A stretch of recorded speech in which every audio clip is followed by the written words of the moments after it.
jokes. Yeah, she need a booster seat. That's okay, Sherranda. Somebody join my personal Zoom. She gonna miss out tonight. You're on the wrong one. All right, so we are live on YouTube now. We are good. Let me see. Yeah, we good to go. Thank you, Diane Heckhart. Oh, Diane Heckhart. Gotcha. John got booted out. Yeah, I just put him back in. Yeah, I'm gonna go ahead and get him in here as a. All right. So you can go ahead with your introduction, Sherranda. Good evening, everybody. So I'm Sherranda Ivey. I'm out of Byron, Georgia. Been with Legal Shield. This is our 9th year. We've been with the company, and we're 50K ring earners, Emerald Elite Associates. I don't know, small biz producers. A few years ago, guys, I got focused and laser focused, and I think Dunbar them had just started this call, and we didn't have this space, and I had decided that this would be my major. Solutions and small biz had always been main part of my business, but I chose a niche market, and it was CDLP. Because as I think we're going to talk about a little bit tonight, every time I focused on CDLP through referrals, I would go executive director. And so I decided to make it my major and just learn how to cross-sell with the small business plan and all the other plans. And over the past few years, it just has been phenomenal.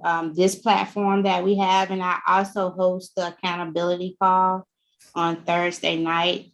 It's a mastermind call with associates that are really producing a lot and growing in the CDLP space. I've written over, I think, 1,000. I got the 1,000 Production Award, the Ladies of Justice Award, Field Trainer of the Year. And I think I share about Emery Elite. I was Sapphire since the program had been out, but this year we hit Emerald.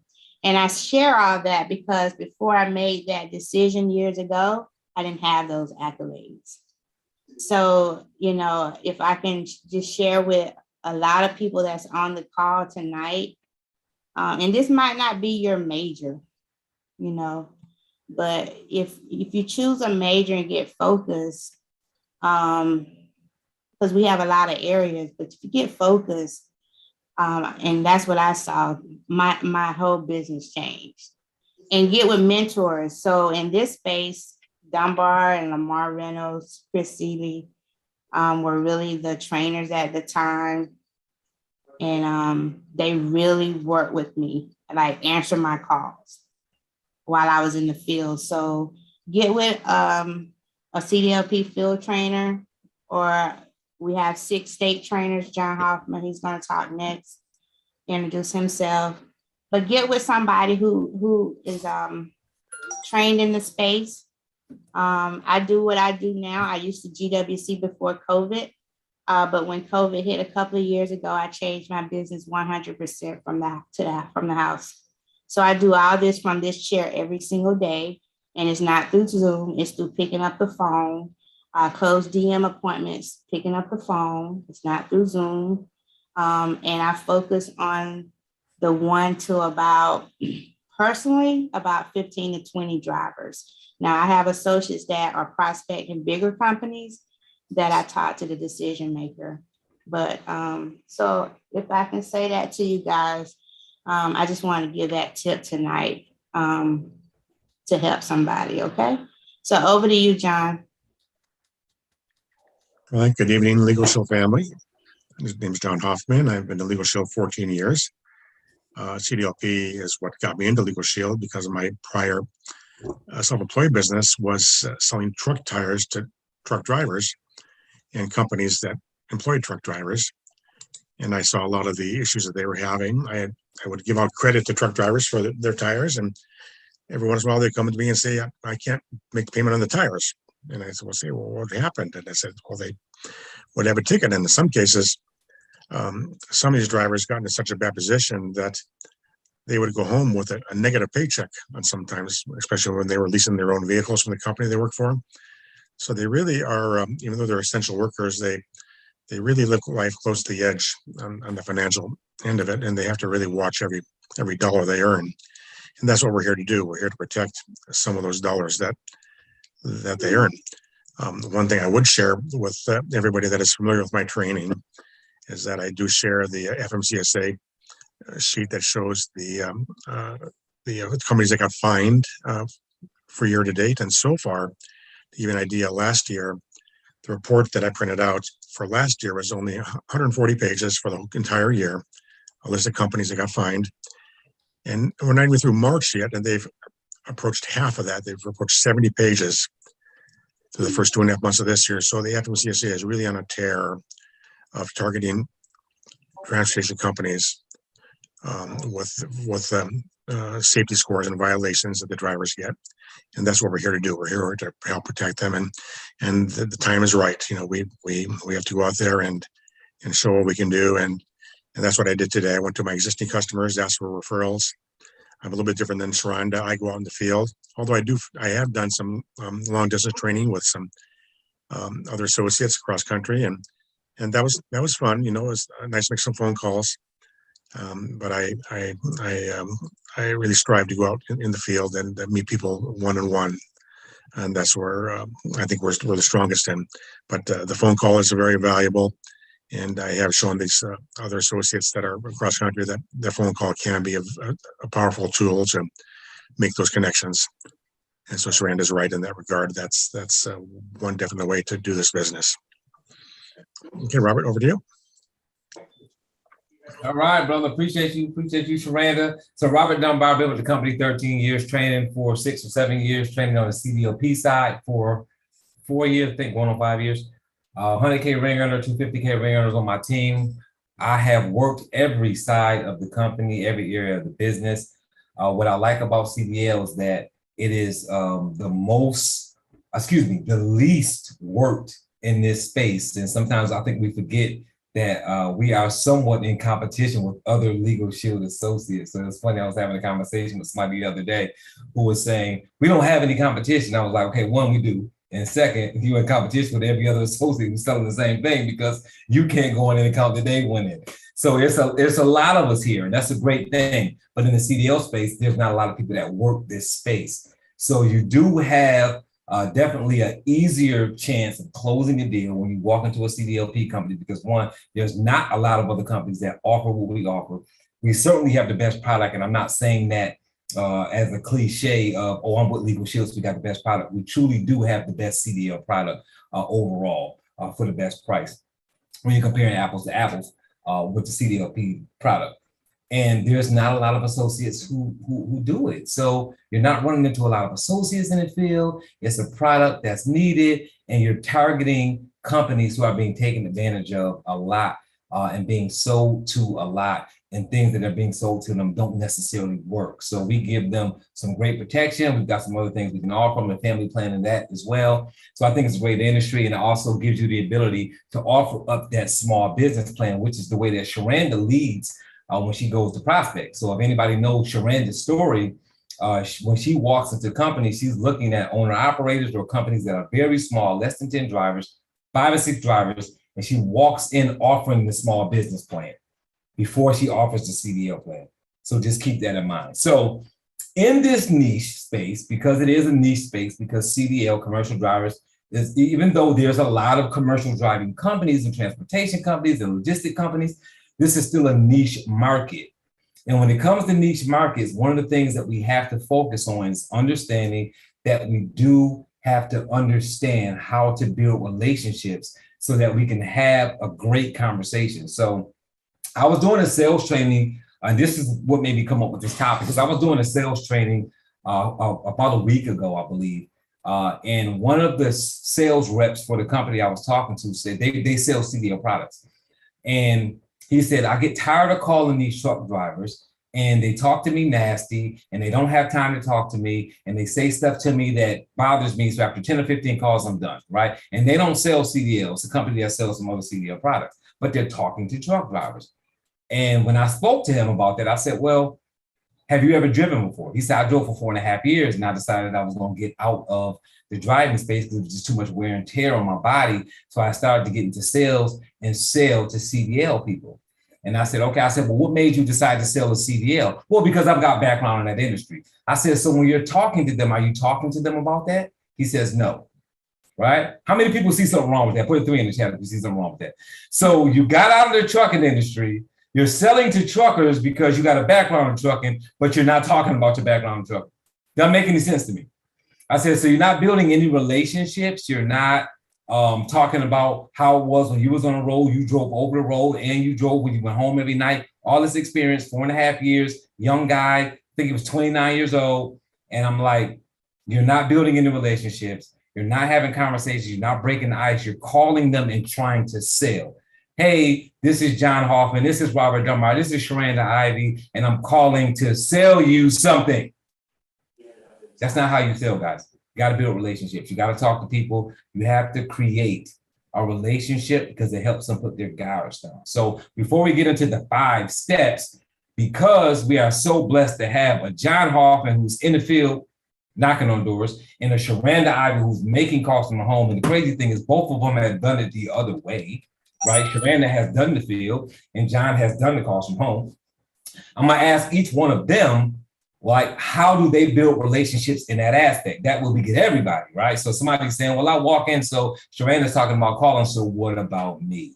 So let's get started, like ladies first. Sherranda Ivey, you make calls. So when you're calling a company, give us some ways that you build relationships when you're breaking ice to talk to that company, because obviously you don't call and say, hey, this Sherranda Ivey, buy my stuff. We know you're not saying that. So let us know how you build relationships so we can help some of the people online. So for a lot of the people on the call, they know that in the last 1.5 years, I launched a business from this space. But before I did that, and I still don't always lead with my business, but I'll say that most days when I call, I'm calling just to say hello. Even though I do cold calls, that's how I built my business. It's still hard to me. So a lot of days, like tomorrow with the Blitz, I'll make calls and I'll introduce myself as the commercial consultant in the area. And sometimes I just say, hey, how you doing? I just want to introduce myself. And that's because I'm hating to make the call. But when I do that, I'm tricking my mind to warm up the call because they'll like, well, who were you? Who are you? And if they don't hang up on me, I know I got a chance, right? I can now like breathe and be myself and say, oh, I'm sorry, I was talking so fast. I'm sorry. And, kind of just like break the ice with them. And I do that a lot. I do that on hard days and I do it on easy days because like Dunbar said, they get a lot of calls. And I learned this in the field. So everything that I'm implementing on the phones, I learned when I was in the field because of the questions I asked. So I know in a day that these companies are getting solicitor calls, which we're doing that, we're soliciting, but we don't come across that way. These other people are really coming across that way. And so knowing that, I just try to make a friend. I really do. Most time I don't even want them to buy anything from me like right away. But if we start to have conversations, which normally we do, If anybody been to my training, they know I ask a lot of questions. But for the most part, those questions come from the research. But I always try to find something, even though the numbers are bad, I don't try to lead with that, right? I try to, because I don't want them to get mad, because most of the time they don't always know they got bad numbers. So I don't know, I just make a friend. I just ask questions. Hello, how you doing? And especially if they're rude to me, I'm like, oh, I am so sorry. You know, I make it out as a joke. You know, and some people, I had a gentleman tell me he was glad I didn't hang up. He knew he was rude. But after a while, we had a conversation. The conversation warmed up. But also how I build relationship is, it's a lot of stuff going on in the industry. So I keep up with that. Even before I had my company, I kept up with the industry. That's one thing I always did. I always knew what was going on in transportation. So for those who've been on the Facebook page, know that in May, we got the upcoming Blitz, right? The 72-hour roadside inspections. So that could be my conversation piece. Hey, you know, did you know about the upcoming safety Blitz? And they'll be like, you know what you're talking about. Now we're having a conversation. And that's normally how I do it. Like Dunbar said too, with the gentleman who was in the industry, right? You always drop those types of bombs on people. It's like name dropping. So he was in the industry.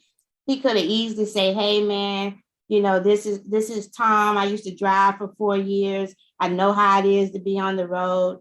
I got out of the truck recently, but now I'm helping commercial drivers do whatever he's selling now. But he always should be with, he was in the truck. He always should be relatable. And so I'm always name dropping. George can tell you today that we had a client on the phone, and I told a story about another carrier who had an incident with a vendor who took his money. They was offering a service. He gave up his credit card. This vendor's supposed to, I think, get his tags, do his IFTA. Well, this gentleman that we were talking to today, he had the same exact problem.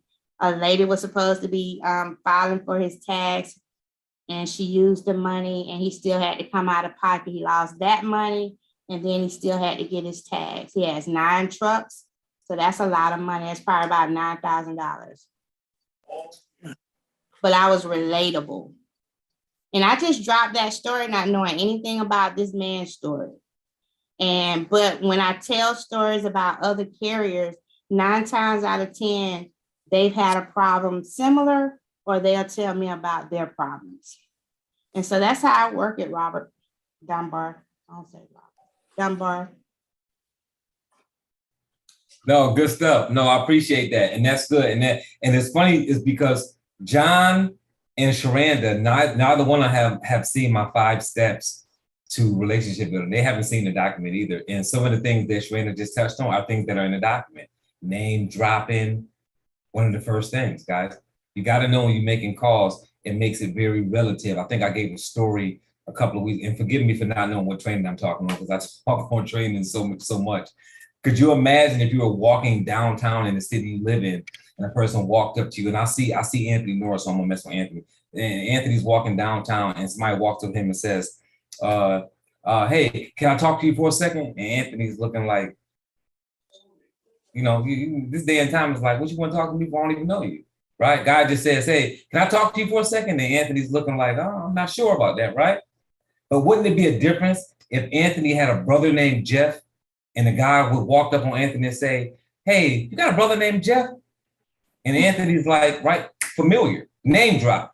He said his brother's name. He knows he's got a brother named Jeff, right? Probably not a threat. He knows his brother is a nice guy. Somebody knows his brother, probably no problem, right? Guards go down, he's willing to talk. Name dropping is very, very, very important.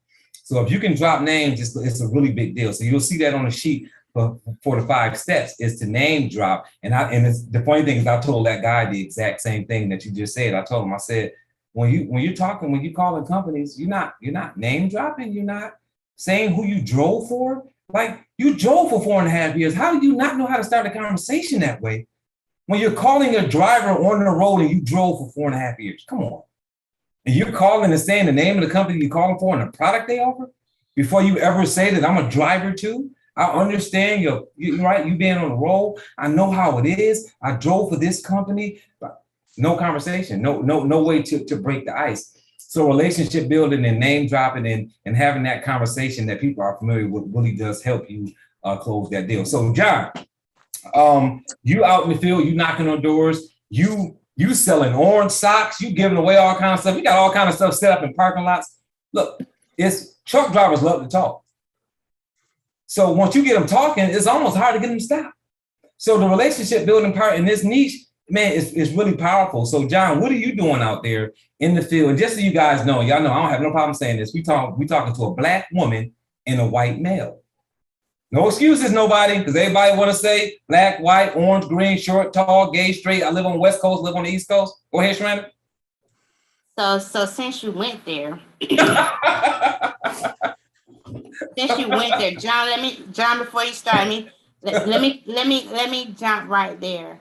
So George Carbello Jr. is, I don't know what he is. What are you, Italian? Hispanic, yeah. Hispanic, okay. Yeah. Oh, no, Well, Italian. Okay, whatever. You something. Italian. So, so look at George. So George made a call to a gentleman last Friday. I wasn't on the call. I was still on another call.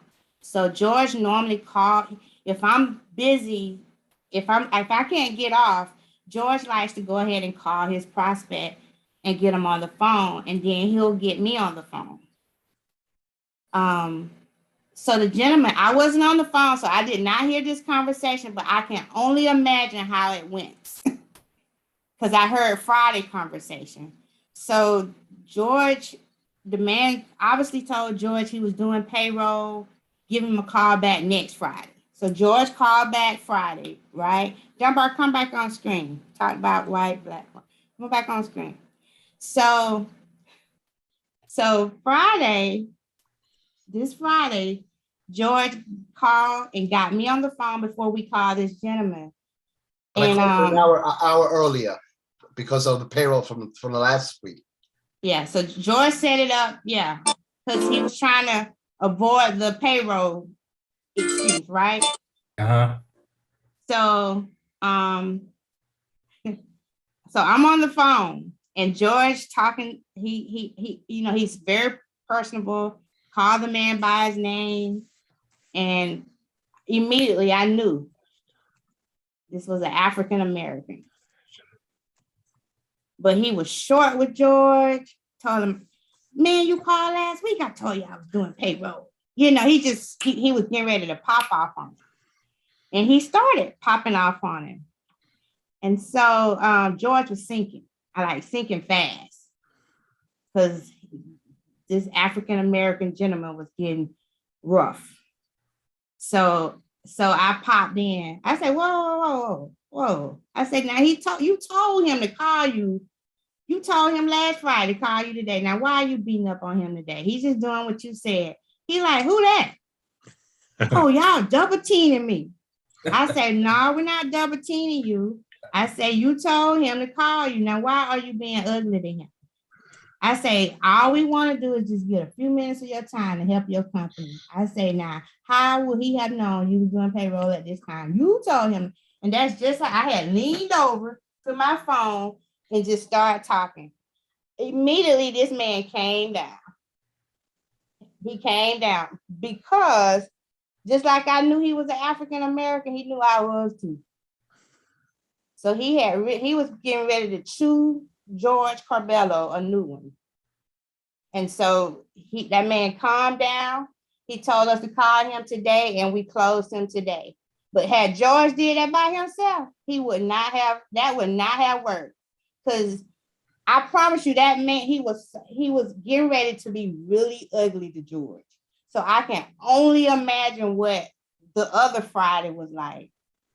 But you know, George is always nice, chirper, you know, just but that dude was going left on him. And I stepped in to take over that call. And as the man he did, he calmed down. We had he wanted to talk now, but he was so busy. But what did I say, George? I said, sir, we're all busy.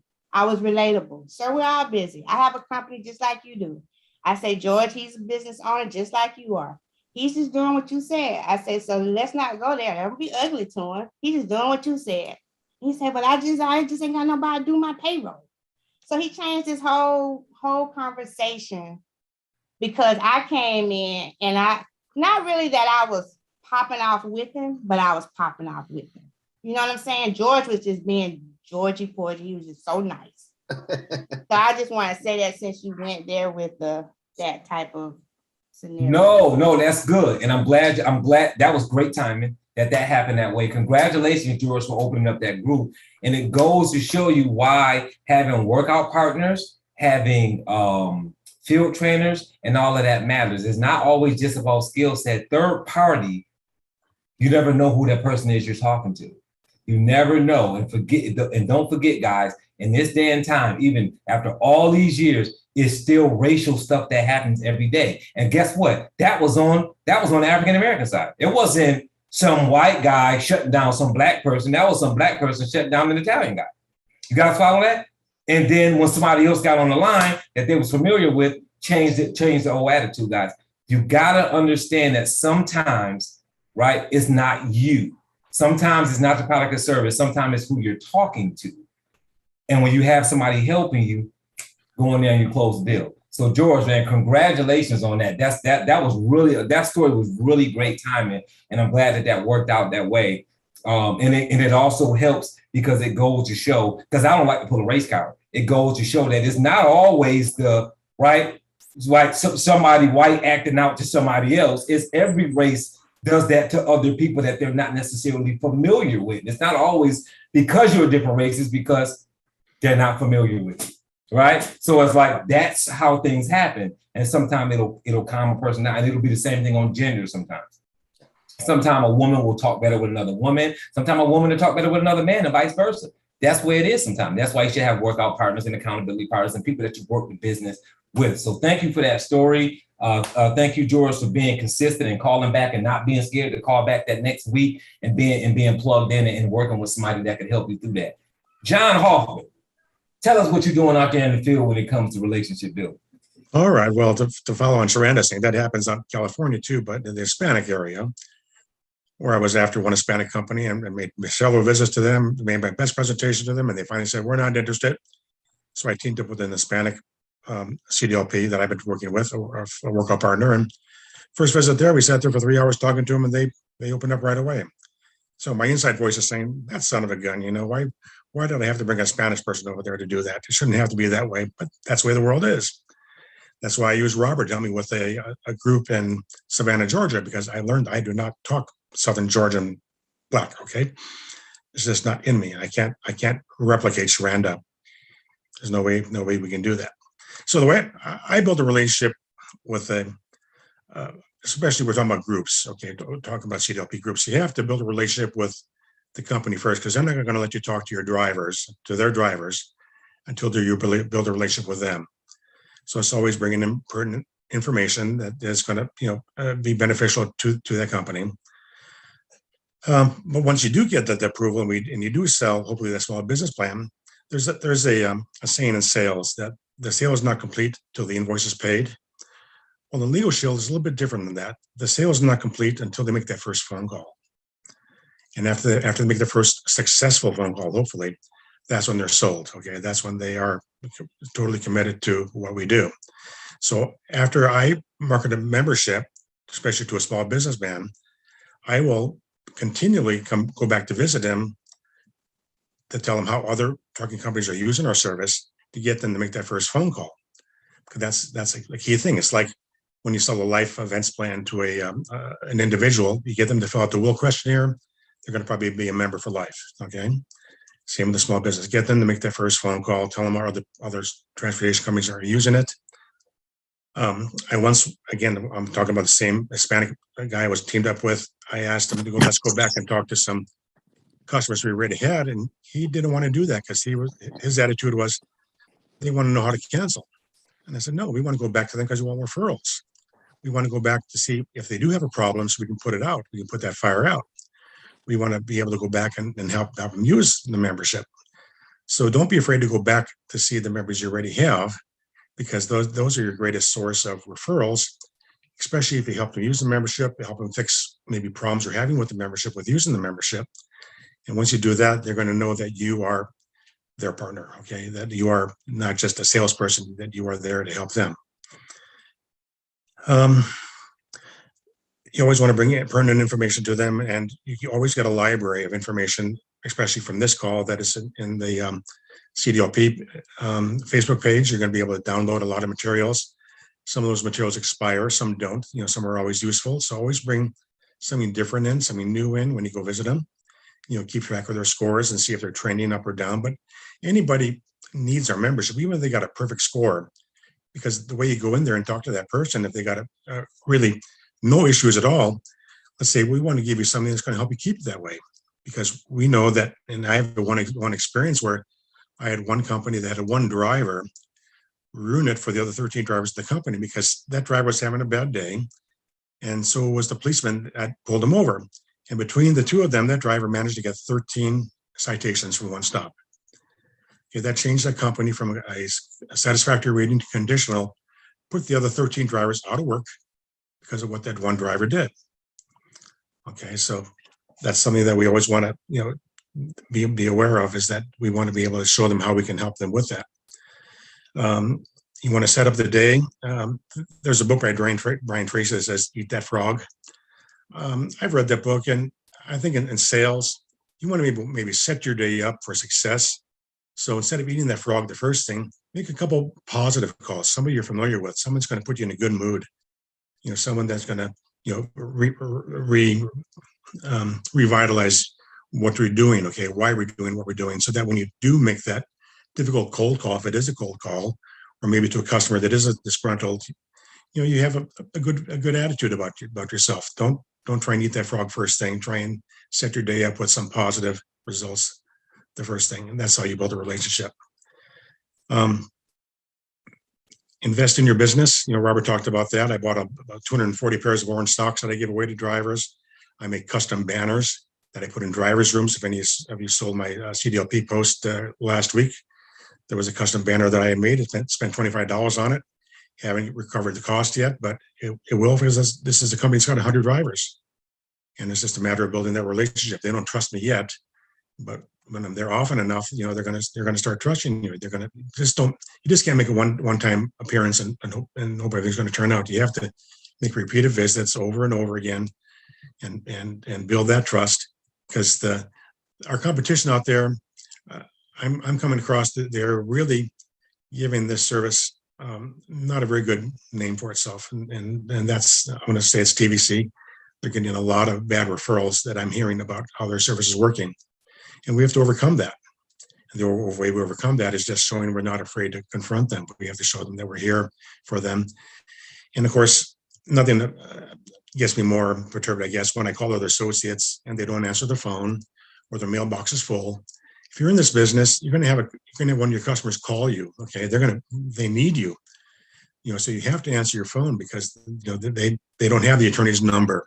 Maybe they have a complaint and they need your help. You know, so you have to be available to your clients, and that's the way to build business, because they are going to refer you business. You would not believe how that would create a windfall for you, because you answer your phone. That's pretty much, Robert, how I create a relationship with transportation companies and drivers. All right, good stuff, man. I appreciate that. So hopefully you guys took some good notes from the walk-in side, the face-to-face side, and then the calling side on that. So I'm going to take a look at this 5 steps. I'm going to pull this up so you guys can all see it. I think I am. Give me a second. See if I can get my screen share here going. All right. All right, so like I said, this will be sent to you all so that you'll be able to have it yourself, and you can just take a look at it and do whatever you need to do with it. But it is, let's see. You guys see it? Somebody nod their head. Y'all can see that? All right, good. All right, so the 5 steps for CDL relationship building, and it's really just letting you guys know here. 1, right? And let me start with the paragraph up top. Relationship building, by definition, is the process of developing social connections, right? Transportation is a very niche industry. Therefore, relationship building is a fundamental sales skill that will assist in lowering your prospects' defenses, closing your deals, maintaining client retention, and creating a pipeline of quality referrals.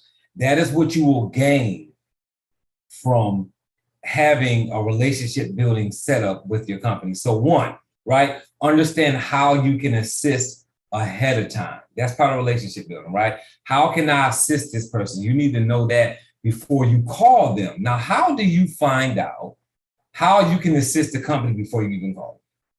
By doing your research on the prospect, right? So if I pull a trucking company DOT number, I'm going to go to Safer and pull that company to find out what they need. So I know how I can assist them when I call them.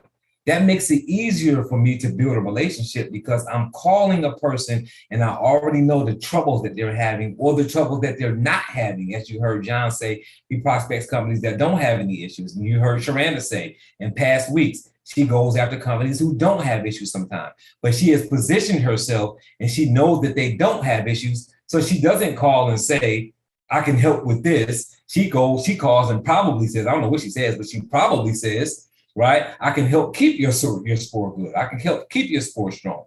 So how can you assist the company? How can you call with the drive and motivation to help a company when you have no idea what condition they're in the first place? So this is why the first thing you need to do when it comes to relationship building is research the company to find out whether they're doing good or doing bad so you can understand ahead of time how to assist them. What's number 2? Research, retain, and recite the prospect's name. You heard Sherranda say that already, right? Name drop. Name recognition initiates familiarity. So make sure you do a little bit of research. I know that, man, can't think of his name right now. It's another trainer. I can't think of his name right now. Talks about pulling when you're going to pull a company, and this is any guy, not Lamar, but no, it was not a CDL trainer, just a trainer in Legal Shield that talks about when you're pulling companies, go to their website and look for people's names. So if you're looking for an HR rep, go to the company and look for their name, right? If you're in Cdlp and you're looking for the person, look on their website and see who the safety manager is. Try to find out the person's name. I have literally, when I used to call on companies, I have literally called a company and asked for a person's name and then got off the phone with them and I'll call back a week later, right? So let's say, who can I see? I see Rosalie. So I'm calling and I'm looking for the person's name and I like the name drop. So I may call and say, hey, this is Robert calling. I'm calling to see, like, who is your safety manager there? I dropped something by there last week and I'm trying to remember what his name was so I can send him an email. Oh, you talking about Brad? Yeah, Brad. Thank you. I appreciate that. I'm gonna get an email over to him when I hang up. I'm not sending him anywhere. A week later, I'm gonna call back and I'm gonna ask for Brad now. Hey, this is Robert Dunbar. I'm looking for Brad. I need to talk to him about the DOT violations and right name drop. The gatekeeper a lot of times will just turn the phone over because they assume if you know the person's name is Brad, you got a relationship with the person already, right? How many people know that? Yes or yes? Put a 4 in the chat. It works. It works a lot, guys. You have to be very strategic when you're doing stuff. So research the name, retain the name, and recite the prospect's name whenever you call back. So if I call John and he says not right now, and I know John's name, when I call back the next time, I'm gonna say, hey, John, it's Robert calling again. Hey, John, it's Robert calling again. Hey, John, you told me to give you a call back next Friday. this Friday, right? Last Friday when I called you told me to give you a call back this Friday. I'm always going to do that. Reciting names. And if that person says, hey, look, I can't really talk right now. I'm on the way to graduation. My son's graduating from high school. Retain that information. When you call next week, hey, John, is giving you a call back. I know last week you were going to your son's graduation. By the way, congratulations. How was his graduation? Right? Research, retain, recite the prospect's name. Anything that will make you familiar, break the ice, build a relationship. You guys follow that? Yes or yes? Yes. Number 3, right? ATP. You see the little asterisk by ATP, right? Ask the prospect. That's what that means. I just shortened it up. Ask the prospect. Ask the prospect what drives and motivates them. What's their goal? A lot of times when we're talking to a prospect, we don't even know what their end game is, right? You don't even know what their end game is. Sometimes you have to ask a person what they're looking to do. Some trucking companies aren't looking to grow. Some trucking companies don't care about their safety score. So you need to find out what's important to that company before you start going on your spiel on how you're going to save their company when some of them, they don't care about their company being saved, right? So I know some of the other trainers will tell you that all day long. Everybody is not interested in that. It's like when you're prospecting on the recruiting side. When I used to train on the recruiting side all the time, I tell people, stop leading with money. Everybody's not interested in more money. Some people want time freedom. Some people want to be a part of something. Find out who you're talking about before you assume that everybody wants to be rich. Everybody don't want to be rich. Everybody don't want 7 figures. And we think that everybody, oh, I'm going to show you how to make $10,000 a month. I don't want $10,000 a month. Who told you that?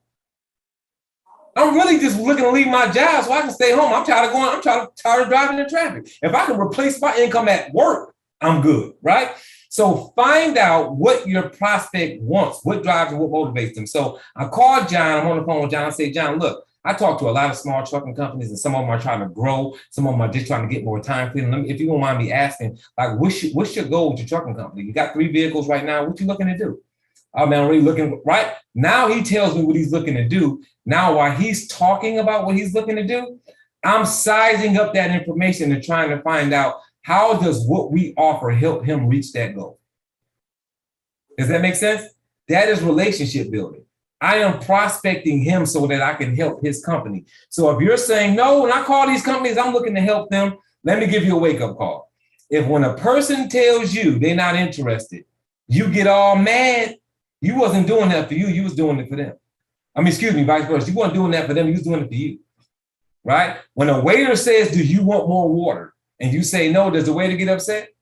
Why not? Because the waiter don't want the water for you. If you said you're not thirsty, then you're not thirsty. Same thing here. If you're looking to help a company and they don't want the help, doesn't bother you, right? You guys follow that? So make sure you understand what the company wants and then offer them something that we offer that helps them reach that particular goal. Easier to close them. Number 4, describe how you helped in similar scenarios. Stories sell, guys, all day long, right? So you can use marketing material, you can use lead magnets, you can use client testimonials, right? Find out what kind of issues that company is having by researching them. So if you research a company and they say that you see that they've got certain violations or 9 violations in the last 6 months or so, right? Some particular scenario going on with that company.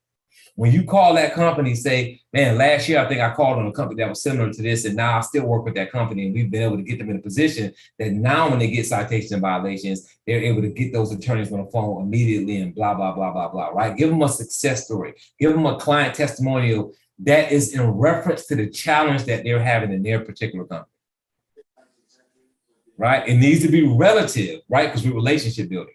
So the scenario that you give them, because I've heard some conversations, giving testimonials that aren't relative to what that company is going through is not going to do the same thing because the story is not relative. That's why it's important to pull companies looking information. That's why it's important to talk back to your customers after you sell them the product, because now you get good stories. That's why it's important to plug into calls like this, calls like Sherranda's, the different legal shield calls that happen, all of the different ones around small business and group and sales, because you hear stories and you can now make those relative by saying, hey, one of my business partners just had a client who had the same issue. You guys follow that? Put a 6 in the chat. So it's about being relative and helping them in similar scenarios, because when people knows that you're familiar with their scenario and you've helped people in that similar scenario, they are more likely to buy the product because they feel like it will really help them. Last but not least, ask the prospect, how can I help you accomplish your goals, right? Create value by leveraging your product or service to assist them. So ask them, how can I help? You have to actually ask them that question. You have to ask that question. So I'm saying, so John, we talked a little bit about how you're looking to grow. We talked a little bit about the issues that you're having with your insurance rates going up, and you're saying that you want that to slow down a little bit. So let me ask you a question. I just explained to you how our product works. How can we help you accomplish that goal? I know it seems cheesy. I know it seems corny, guys, but it works. It really does work. If you talk to a person, let them know why you contacted them. Let them tell you what their goals are, what goals they're trying to reach. Let them know what your product or service does. Give them a client testimonial, and then close out by saying, how can we help you accomplish your goals? That's your closing question. How can we help you do that? Because that's why you called. You called to help them, right? Put a 6 in the chat. You called to help, put a 6 in the chat. So why not end that conversation by asking them, how can we help you reach your goals? And you're going to do that by offering them the product or service that we offer, whether it's the small business plan, whether it's the CDL plan, guys. It's just being relative and relationship building in that particular field, in that niche market that you guys are in. So that is your quick 5, right? Relationship building steps that you can take here. Again, I'll get this guys out to you all, and I also have it on the Facebook page as well. But I wanted to just make sure we got that information to you guys. So as you're going throughout your day and looking to close different companies, you've got a little bit more ammunition on how you can do that. So let me stop screen sharing real quick. So Sherranda and John, do you guys have anything y'all want to add to that? No, that was good. Actually, all those bullet points, I did that with George Prospector, like I said, Friday when I stepped in the call, he calmed down, and, his business became unimportant for him. So he wanted to stay on the phone, but I was steady trying to get off because he had said he was busy, wanted to respect his time. But, he got to talking, and he said that he was trying to get finished with payroll because his little granddaughter was having a birthday party, and they were going to go and set that up. And, he was just trying to get out so he could go help do that. So the first thing I asked him this morning was, how was your weekend? How was the party? And his response was, he said, I'm tired because I think it was more of an adult party than a baby party. And so, that's just how we started that conversation off. But all your bullet points I used that today on that prospect. And really that's how, that goes, really. And a lot of times you asked about the goal. I always like to ask the business owner, one question I like to ask them is, especially if they've been in, because I normally ask them how long they've been in trucking or been in the industry or had their company. And for a lot of them, if they've been in a while, I'll ask them, well, can you tell me something about, trucking now that, you feel is worse now than it was years ago, or different than it was years ago? Or another question I ask is, what keeps you up at night? When it comes to your trucking business. And so, those are some of the questions I ask, and I could see asking a new carrier, like what type of goals do you have, for your company, especially they're getting ready to start, they haven't been around a while. So just trying to see where their mind is, and then, just talking about how we definitely can, keep them in the game, keep them open. So those are some good points. Definitely some I use. So over to you, John. That's it. That was good. That was good, Sherranda.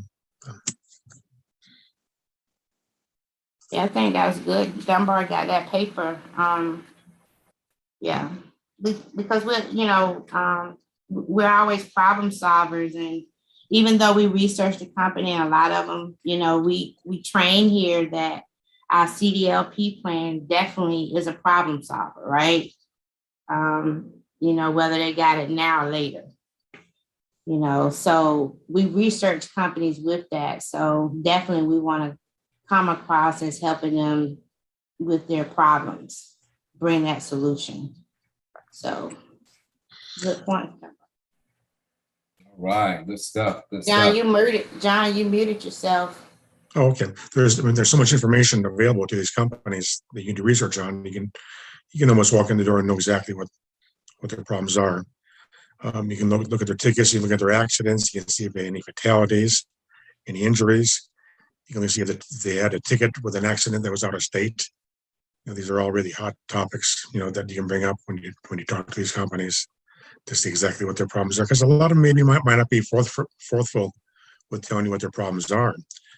But then when they realize that you know what their problems are, that kind of lets them know that you did some research on them and they have a little different respect, you know, for you in most cases. This gentleman today, like most companies, I know a lot of the trainers and the associates too will know now because they're asking questions. Like with this gentleman today, he had never seen a SAFER report. He'd never been in this portal, so he didn't know how to look at his his CSA scores, and just helping them maneuver, through that, or just sharing, like, hey sir, this is a public site, but you have access to a little bit more information with your PIN. So just helping them is important. Dunbar. Good stuff. Good stuff. No, that's good. I appreciate you guys' input on it and connecting the real life activity to those bullet points, guys. So hopefully you guys were able to take away something from that, and it'll help you in the relationship building side. And it's going to help you throughout. Like, it doesn't matter what product you're selling. We're talking about CDL here, but relationship building, guys. You got to learn to, even if you're using scripts, to be natural. Be natural and relationship building, be able to have a genuine conversation. And you can't have a genuine conversation if you don't know what's going on in the space. So you have to be plugged in. You have to I don't mean plugged into the Facebook page and this call and Sherranda's call on Thursday. I mean, you need to be getting emails from the industry. You need to be subscribed to something so you see what's going on, because when that email comes in and it says, hey, this just happened, you're excited. It gives you something to call about the next day. You should always have something to talk about when you call somebody, right? Always have something to talk about when you call somebody. And what you call and talk about should not be your product. It should be a conversation. You should be able to call and have a conversation, and then your sale comes on the back end and you build that relationship. So that's what sales is about. I know it's called sales, but we sell on the back end. We don't sell in the front end. So the idea is to get that yes or no out the way as quick as possible. But we start by having conversations, because sometimes people won't buy from you, but they'll give you a referral. Right? So if you build a relationship, that's how you get that quality referral when you're doing those things. So it's important to understand that when your retention is better, because you build a relationship so they stay on your books, and then they will give you quality referrals. So if you want to get a good set of leads and referral, Lamar Reynolds used to talk about that all the time. Like, he would give his business card out, and I think he said he would close, 5 a month or something like that. He would get 5 referrals a month by just handing his business card to people, whether they were buying or not. Right? Just building relationships and telling people, hey, I'm here to help. If you know anybody here, giving that business card out, building a relationship, and being willing to answer questions without a sale on the back end. And that's something that we haven't all learned to do. It's like somebody calls and asks a question, and if they're not buying, you're frustrated because you don't want to answer the question because you're not making no money. And it's like, no, sometimes you got to help people in the industry, and then they buy from you later on, because it might be bad timing for them. They may not have the money, and this may not be a good time. But if you stick and stay and you keep doing the right thing in the industry and you help, you will make money. That's just the way it works. So that's where it's at, guys. So it is 9:33. We're going to get ready to get off here. Of course, Allison Ware got her hand up, and somebody asked about the research. Want to talk about your YouTube site so they can see that 3rd annual training out there? Yeah. So on the research end, the best thing we can lead you to is just go to the YouTube page. I'll throw the link in the chat here in a second, and you can just go to the YouTube page. And when you get to the YouTube channel, just type in third annual CDL or third annual transportation or third annual prospecting, any of that you type in, it'll pull up that video and you can take a look at that video. And it's about 2 hours and 45 minutes, I believe. And it is all on pulling companies, researching what all that information means. So that's the best resource. We will be doing our annual CDLP prospecting this year in April. We'll be doing it in April. And when we do it, we're going to do it a little bit different this year. We're going to still do safer and all those kind of things. But I'm also going to be interviewing everybody in the CDLP space who got a ring since last year. So if the person got a ring from this last year to this year, I'm going to be interviewing them and asking them about how they got their ring in the CDL space, so you guys can hear from them.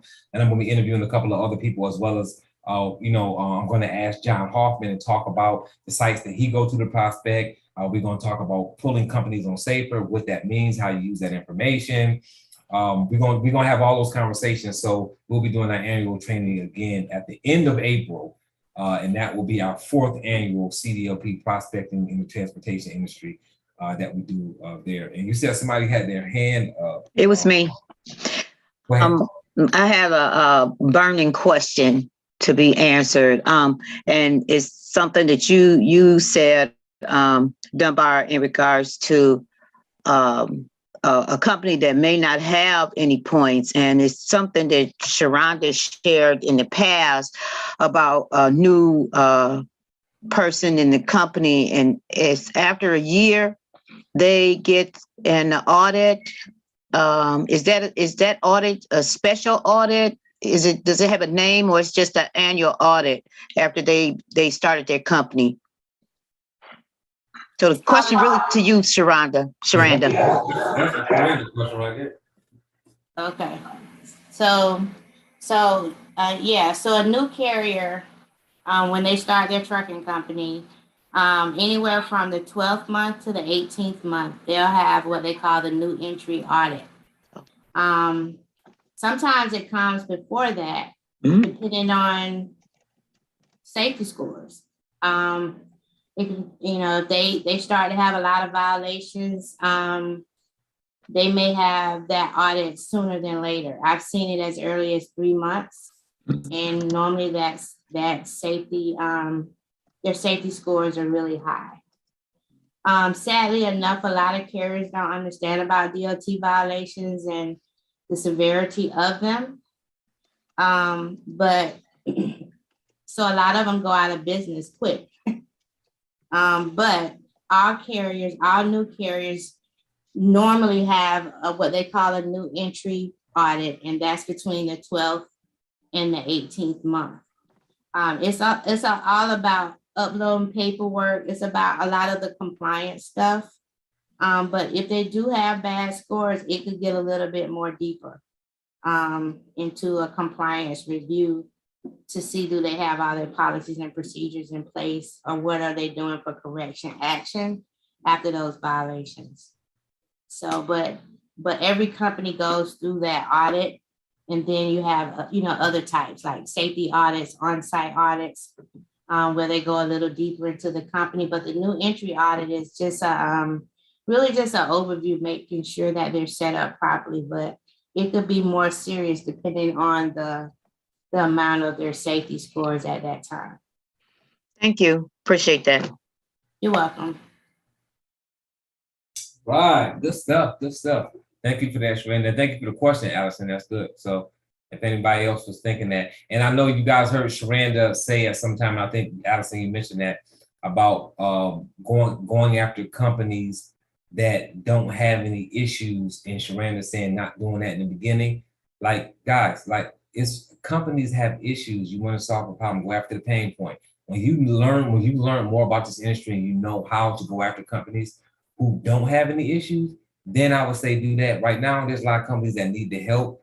So it's better to help companies who need help than to help people maintain their score, especially if you are inexperienced. So the best way to learn is to learn in that space where you're finding people who have issues, because they're going to have more of a need for what we offer.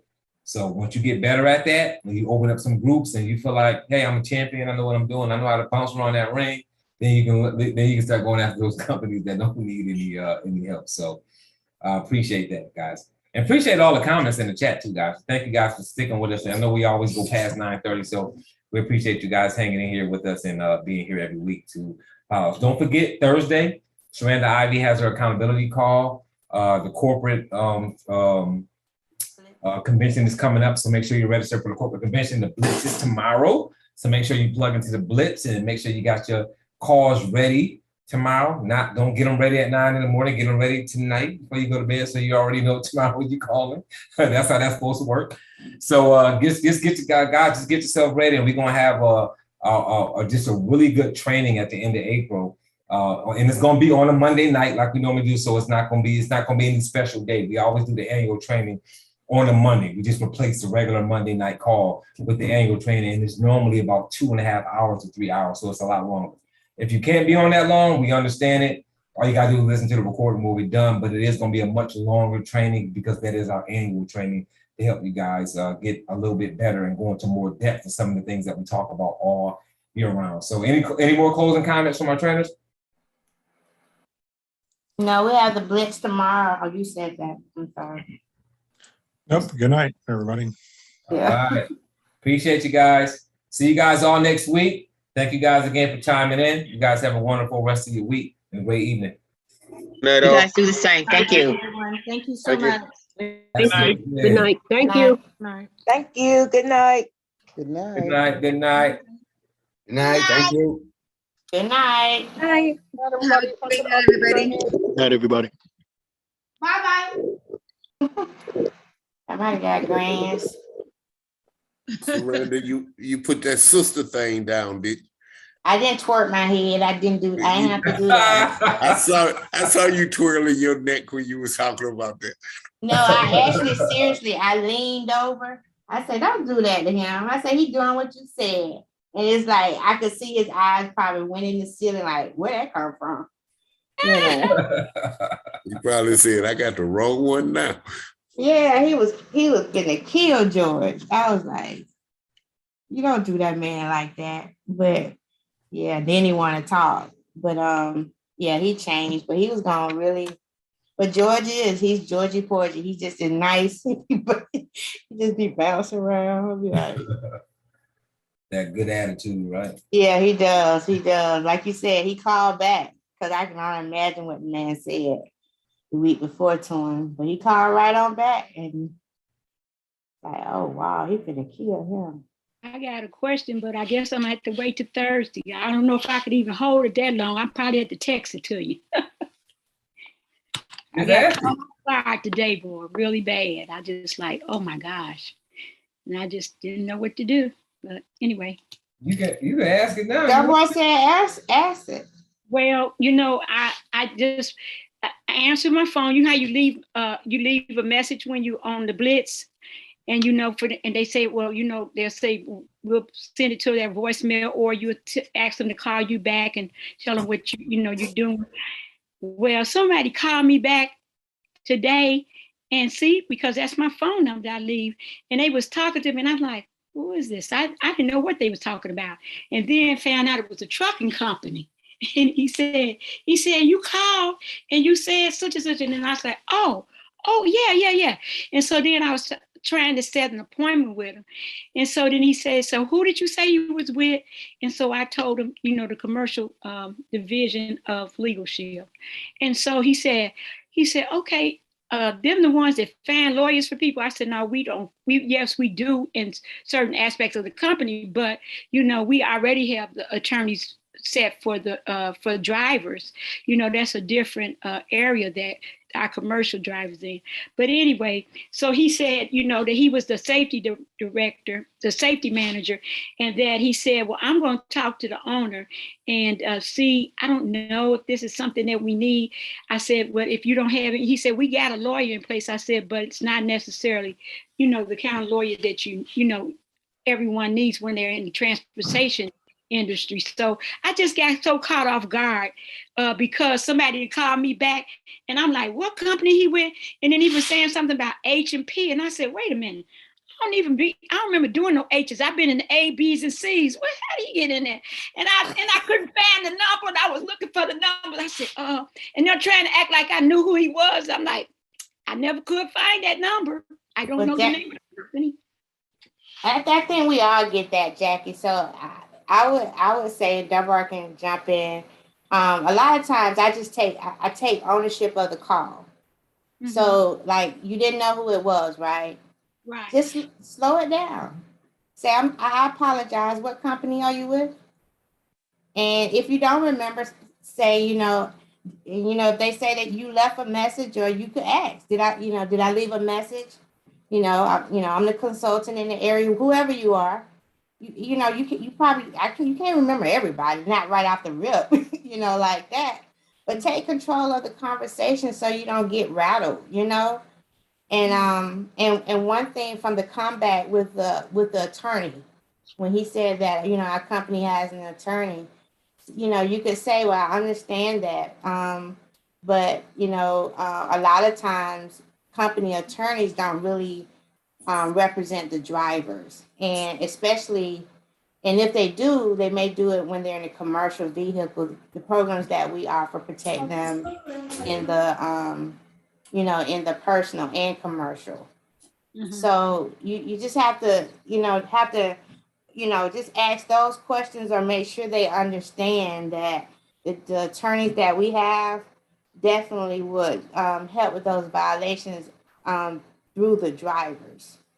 Because they may have a company attorney, and most, them companies do, mm-hmm. And, so it's not what we say. Smart business owners normally have attorneys. So, so we have these little cliches, these little statements we say, but, when people tell us, then we act as if that can't be true. So that's my take on it, dear. Just always take control of the conversation. Remember that, and you direct that. So they threw you off guard. Just slow it down some so you can catch yourself and mm-hmm. and feel like you're in control of that. Well, he told me, he said, we're a small company. And I said, well, that's the thing. And one of the things that when I was talking tonight about stuff that their attention. Jackie, when people tell you that, uh-huh. I want you to say, I understand you may feel like you're small, but FMCSA still see the one owner to the 1,000-man company. The rules and regulations are the same, sir. Okay? That's what I'm saying. Take control of the conversation. Just because they say that stuff to you, just take control of it. I mean, and that's just you knowing. So, sound like you had a good conversation. We just need to have a conversation with them to show them the value. He called back. He's interested. You piqued his interest. I promise you. That's interesting too, because that's so true that like when a company's like, I mean, obviously we don't want to ever be nasty and be like, what that mean, right? It's like what you said, the comeback that you said, because really it's like, why are you telling me you're a small company? Like if your drivers get violations and citations, they get violations and citations, don't matter the size of your company. Actually, if you're a smaller company, it's worse because you don't have the money that a big company has to just throw money at the problem. But their mind thinks that, we got 1 or 2 drivers, we don't got but 15 drivers. We're a small company. The rules and regulations are the same. It does not matter. Mm-hmm. And like Dunbar said, and they're going to pick at your company, the small company, because you don't have all the resources, whether it's the mechanic that's keeping up with your trucks, or your drivers are skilled to do tie downs and secure cargo. So your small company is the one that's getting targeted the most because you don't have all the resources in place. Did we lose Jackie? And that's who we were talking to? Oh, we may have, yeah, because she did. She said my internet froze. Hey, but when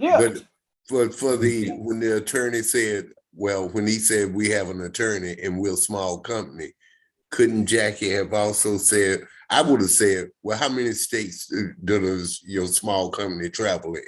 And when he tells me that, I would have probably said, well, you know, it's good that you got that attorney, but he's probably not able to represent you in all those different states. And that's what we do. That's true. But, you know, a lot of times we know, come on, y'all, we know those companies that have attorneys on retainer or those companies, and they are working for the company. Right. It has nothing to do with fighting violence. Those are representation attorneys. Right. Like they're literally attorney to protect, it's a business attorney to protect that company. They ain't fighting no tickets for those drivers. And Jackie calling them why? Because she researched the company and they got high numbers. I mean, come on, that's what we do here. Yeah. So no, yeah, you're right. that's what we do. So yeah. But Tyson, you're right. I mean, but yeah. It's so, but like I said, the bottom line, he called back, she piqued his interest. You know, that's why I tell people now, leave a voicemail. You don't even have to say anything, but if you do, she said something, he called back. Yeah, right. Yeah, he called back. So he's interested. They really are. So get them rolling. All right, good stuff. Well, we appreciate you guys again for hanging out with us. This is already available on YouTube. So if anybody missed anything, you want to go back, just go right on into YouTube and you'll see that it'll be showing as CDLP Sales Motivation episode 80. So that's what it'll be. So give it about 5 minutes after we close this out and it'll refresh and it'll show you guys there. So, all right. Awesome. So everybody have a fantastic evening. Thank you again, Sherranda. If you're still here, John, thanks again. Robert, you want to come back to North Carolina April the 7th? April the 2nd, we go, the first company you open up for me, my first group, we finally having a safety meeting. After all this. April 2nd? Yeah. They have to do a new commission. Yeah, call me. Like Tyson, call me so I can see what my schedule looks like. I'm trying to that far. And you're in North Carolina, and my son live out there. My son live. I'm back. Oh my gosh. Yeah, I'm busy, man. Right in the middle of my conversation, my computer locked up. Shut up. Sorry. Okay, yeah, message me, Tyson. Yeah, we answered your question, Jackie. You weren't even here. You want to listen to the recording. Yeah, I need to hear the answer, man. Well, it's on YouTube. So when you go to YouTube, we look at the last 5 minutes because we was talking to you. You weren't even there. That ain't right. Y'all ain't right. Man, bend over and tell them, don't do it like that. Don't. You go to hey, and it's gonna be better if you look at the recording because then you can pause it. You can rewind it. You can stop it and take notes and all that good stuff. Okay. It's out there, Jackie. We got it's already there. So all you gotta do is go to the YouTube channel. It's already there. You good. All right, I'm gonna go because I mean it just froze up and then the whole thing shut down. All right. Well, thanks for answering the question.